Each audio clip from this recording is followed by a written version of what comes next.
ଯିଶାୟ ଅଧ୍ୟାୟ 58। ମୁକ୍ତ କଣ୍ଠରେ ଘୋଷଣା କର, ସ୍ୱର ଉଣା କର ନାହିଁ। ତୁରୀ ପରି ଆପଣା ରବ ଉଠାଅ। ଆମ୍ଭ ଲୋକମାନଙ୍କୁ ସେମାନଙ୍କ ଅଧର୍ମ ଓ ଯାକୁବ ବଂଶକୁ ସେମାନଙ୍କ ପାପ ସବୁ ଜଣାଅ।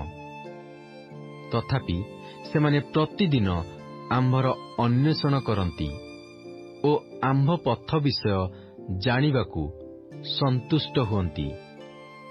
ଯେଉଁ ଗୋଷ୍ଠୀୟ ଲୋକେ ଧର୍ମକର୍ମ କରନ୍ତି ଓ ଆପଣମାନଙ୍କ ପରମେଶ୍ୱରଙ୍କର ବିଧାନ ତ୍ୟାଗ କରିନାହାନ୍ତି, ସେମାନଙ୍କ ପରି ସେମାନେ ଧର୍ମ ବିଧାନ ବିଷୟ ଆମ୍ଭକୁ ପଚାରନ୍ତି ଓ ପରମେଶ୍ୱରଙ୍କର ନିକଟକୁ ଆସିବାକୁ ସନ୍ତୁଷ୍ଟ ହୁଅନ୍ତି। ସେମାନେ କହନ୍ତି, ଆମ୍ଭେମାନେ କାହିଁକି ଉପବାସ କରିଅଛୁ ଓ ତୁମ୍ଭେ ଦୃଷ୍ଟି କରୁନାହଁ? ଆମ୍ଭେମାନେ କାହିଁକି ଆପଣା ଆପଣା ପ୍ରାଣକୁ କ୍ଲେଶ ଦେଇଅଛୁ ଓ ତୁମ୍ଭେ ମନୋଯୋଗ କରୁନାହଁ? ଦେଖ, ତୁମ୍ଭେମାନେ ଉପବାସ ଦିନ ଆପଣା ସୁଖ ଚେଷ୍ଟା କରୁଅଛ ଓ ବଳପୂର୍ବକ ସବୁ ପରିଶ୍ରମ ନେଉଅଛ। ଦେଖ, ତୁମ୍ଭେମାନେ ବିବାଦ ଓ କଳହ ନିମନ୍ତେ ଆଉ ଦୁଷ୍ଟତା ରୂପ ମୁଷ୍ଟି ଦ୍ୱାରା ଆଘାତ କରିବା ନିମନ୍ତେ ଉପବାସ କରୁଅଛ।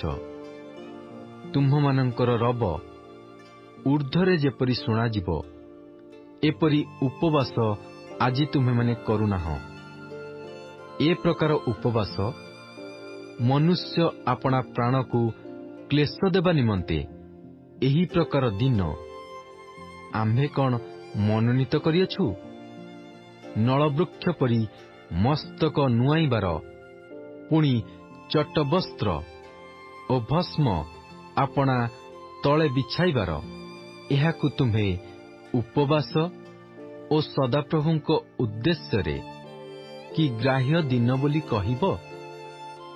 ଦୁଷ୍ଟତା ରୂପ ବନ୍ଧନ ଫିଟାଇ ଦେବାର, ଜୁଆଳିର ବନ୍ଧନ ମୁକ୍ତ କରିବାର ଓ ଉପଦ୍ରବଗ୍ରସ୍ତ ଲୋକମାନଙ୍କୁ ମୁକ୍ତ କରି ଛାଡ଼ିଦେବାର, ପୁଣି ପ୍ରତ୍ୟେକ ଜୁଆଳି ଭଗ୍ନ କରିବାର, କ୍ଷୁଧିତ ଲୋକକୁ ତୁମ୍ଭର ଖାଦ୍ୟ ବଣ୍ଟନ କରିବାର ଓ ତାଡ଼ିତ ଦୁଃଖୀ ଲୋକକୁ ଆପଣା ଗୃହକୁ ଆଣିବାର, ତୁମ୍ଭେ ଉଲଙ୍ଗକୁ ଦେଖିଲ, ତାହାକୁ ବସ୍ତ୍ର ପିନ୍ଧାଇବାର ଓ ତୁମ୍ଭର ନିଜ ବଂଶୀୟ ଲୋକଠାରୁ ଆପଣାକୁ ନ ଲୁଚାଇବାର, ଏହି ପ୍ରକାର ଉପବାସ ଆମ୍ଭେ କି ମନୋନୀତ କରିନାହୁଁ?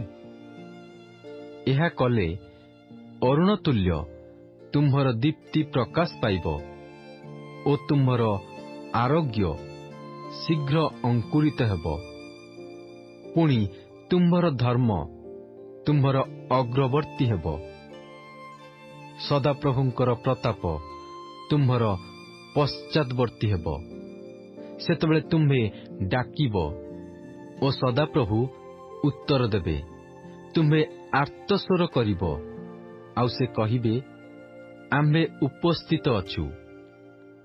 ଯେବେ ତୁମ୍ଭେ ଆପଣା ମଧ୍ୟରୁ ଜୁଆଳି, ଅଙ୍ଗୁଳି ତର୍ଜନ ଓ ଅଧର୍ମ ବାକ୍ୟ ଦୂର କର, ପୁଣି ଯେବେ କ୍ଷୁଧିତର ପ୍ରତି ତୁମ୍ଭର ପ୍ରାଣ ଆକର୍ଷିତ ହୁଏ ଓ ତୁମ୍ଭେ ଦୁଃଖିତର ପ୍ରାଣକୁ ତୃପ୍ତ କର, ତେବେ ଅନ୍ଧକାରରେ ତୁମ୍ଭର ଦୀପ୍ତି ଉଦିତ ହେବ ଓ ତୁମ୍ଭର ଅନ୍ଧକାର ମଧ୍ୟାହ୍ନର ସମାନ ହେବ।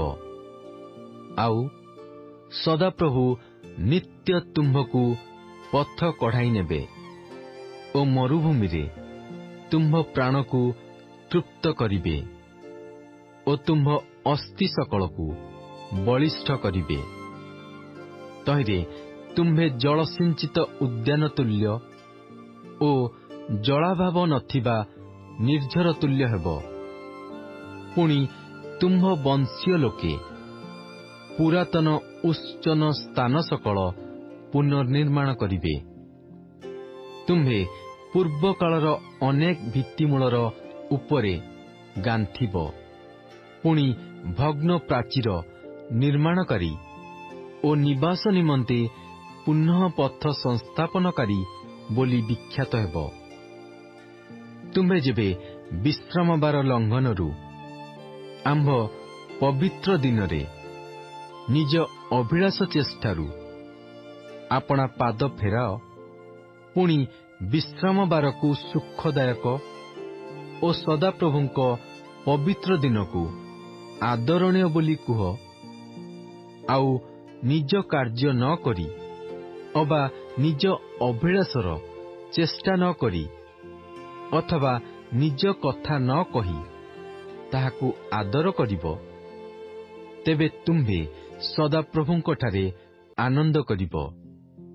ପୁଣି ଆମ୍ଭେ ତୁମ୍ଭକୁ ପୃଥିବୀର ଉଚ୍ଚସ୍ଥଳୀମାନରେ ଆରୋହଣ କରାଇବା, ଆଉ ତୁମ୍ଭ ପିତା ଯାକୁବର ଅଧିକାର ତୁମ୍ଭକୁ ଭୋଗ କରାଇବା।